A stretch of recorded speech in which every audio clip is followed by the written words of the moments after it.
are a knuckle cracker and have been warned by others that you'll get arthritis, or if you're the person doing the warning, then you need to either share or watch this video.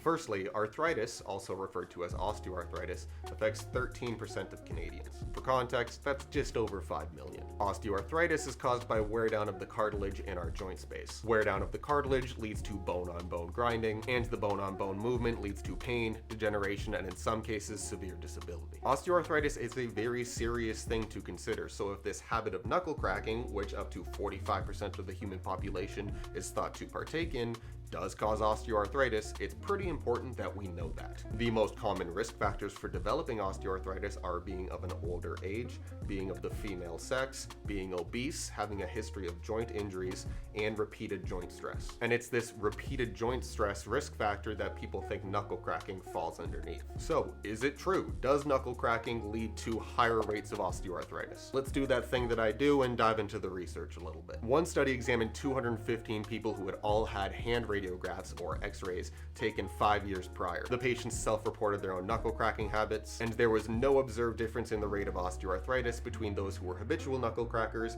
and those who did not crack their knuckles. Another study examined the effects on habitual knuckle cracking on cartilage thickness as well as grip strength. There was found to be no grip strength difference between the knuckle cracking group and the non-knuckle cracking group. But this study did find that thicker cartilage had developed within the knuckle cracking group. The authors suggest that this could potentially be due to mild inflammation within the joints. My own knowledge on the topic suggests that it could also be a bodily adaptation. Thicker layers of cartilage means less likely to get bone-on-bone wearing, which to me means less likely to develop osteoarthritis. A third study found increases in knuckle ranges of motion following cracking, and then finally a systematic review on the topic found absolutely no association between knuckle cracking as well as developing hand osteoarthritis. And just so that we're clear, a systematic review is like the gold star of all research methods. It examines tons of studies all wrapped into one. At this point, all of my chiropractic mentors would probably want to kick me for still referring to cracking as cracking. Chiropractors don't actually crack anything. We adjust the joints in the body. The sound that you hear is referred to as a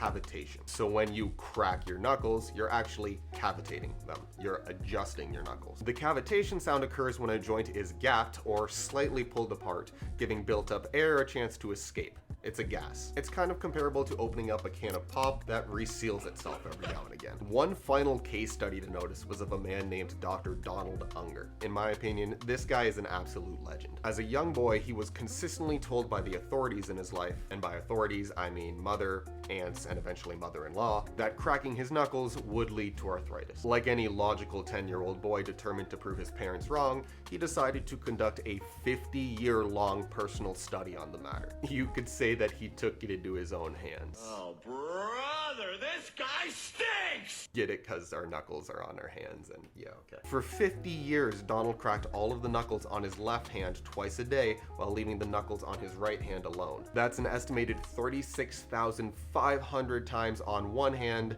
0 on the other. At the end of the 50-year study period, he took an x-ray of both hands and found no significant difference in osteoarthritis development in either of them. Dr. Unger then concluded that this draws into question the other pieces of wisdom that parents may provide to their children, such as the importance of eating spinach or brushing your teeth after meals. Another fun fact about this case study is that Dr. Unger actually won the 2009 Ig Nobel Prize for Medicine for this. The Ig Nobel Prize is kind of like the Nobel Prize that first honors achievements that make you laugh and then think. And if all of that research isn't enough, let's think critically about how we gap a joint. A joint is gapped by longitudinal distraction, meaning we are pulling the two articulating surfaces apart from each other. If we are gapping the joint, are the two cartilaginous surfaces being pushed into each other, or are they being pulled a little farther apart? The answer is pulled apart. They're not being worn down on each other. This is literally the opposite mechanism of osteoarthritic occurrence. So that's it, guys. The research points in the direction that there is no relationship between knuckle adjusting and development of osteoarthritis, and that there is a possible relationship between knuckle adjusting and thicker cartilage with increased ranges of motion. If you don't consider the research to be enough, consider the actual mechanics behind adjusting your knuckles.